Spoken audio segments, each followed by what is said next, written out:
Today we're going to talk about the Iranian and Israeli militaries and how they stack up against each other. This is important because it seems increasingly likely that these two will soon be fighting a war against one another. Let's get into it.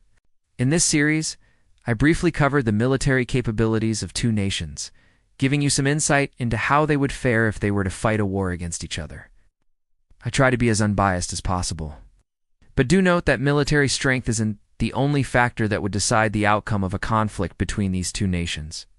Other things, such as economic power, international support, and the will to fight, also play a big part.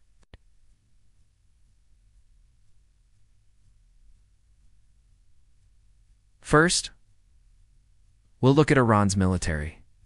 Iran has a population of around 84 million people and an area of 636,000 square kilometers. Its military consists of the Army, Navy, Air Force, Islamic Revolutionary Guard Corps, and the paramilitary Basij militia.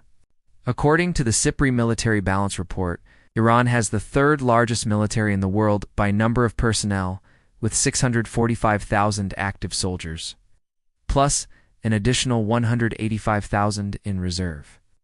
It also has the second largest navy in the Middle East, with 380 ships and 20 submarines.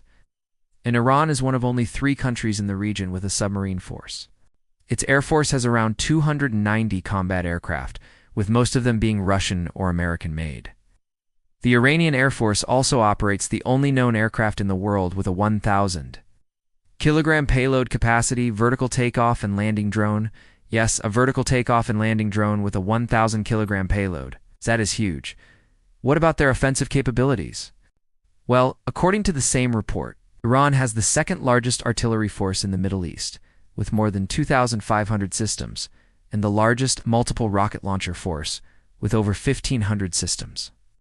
They also have various ballistic missiles and are known to produce some of the largest rockets in the world. One of these is the Fateh 110, which reportedly has a range of 600 kilometers and a top over 900 kilograms.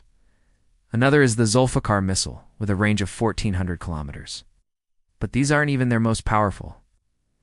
Iran has the domestically produced Sajil missile, which is a solid-fueled intermediate-range ballistic missile with a range of 2,000 kilometers.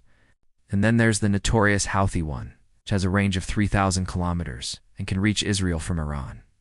And what about their air defenses? Well, Iran has the second largest force in the Middle East, with 350 surface-to-air missile systems. Many of these are the domestically produced Talash 1 and 2 systems, which use the Rad and Sayad missiles respectively. These missiles reportedly have a range of 180 kilometers and are capable of reaching most aircraft at high altitudes. Some of Iran's air defense systems can intercept and destroy drones, which are becoming an increasingly important part of modern warfare. Okay, so now we know about Iran's military. Let's take a look at Israel's. Israel has a population of around 9 million people in an area of 2,100 square kilometers. Its military consists of the Israel Defense Forces, which are made up of the Army, Navy, Air Force, and several other smaller units.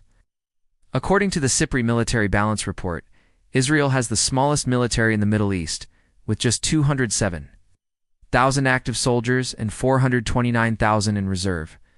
Its navy is also the second smallest in the region, with just 65 ships. But Israel does have the most powerful air force in the Middle East, with 377 combat aircraft.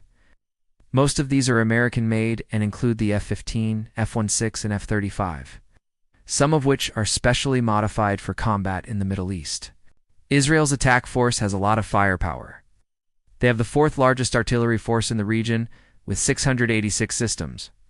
And then there's their air defenses, which are among the best in the world and include the American-made Patriot and the Israeli-developed Iron Dome. The latter is designed to intercept and destroy short-range missiles and has been very effective against the rockets fired by Hamas and Hezbollah. When it comes to offensive capabilities, Israel has fewer ballistic missiles than Iran, although they are more accurate. Israel's most accurate long-range missile is the American-made Jupiter with a range of 360 kilometers. In terms of air power, both nations have similar numbers of combat aircraft, although Israel's are more advanced. However, Iran has the advantage when it comes to the size of its navy and the number of attack helicopters and UAVs. Both nations also have nuclear weapons, although Iran's program is disputed. If these two were to fight, I think it would be a very close match. There are numerous factors that could swing the battle in either nation's favor. What do you think? Let me know in the comments. Thanks for watching. I hope you learned something new. If you did, please hit the like button and subscribe if you want to see more videos like this.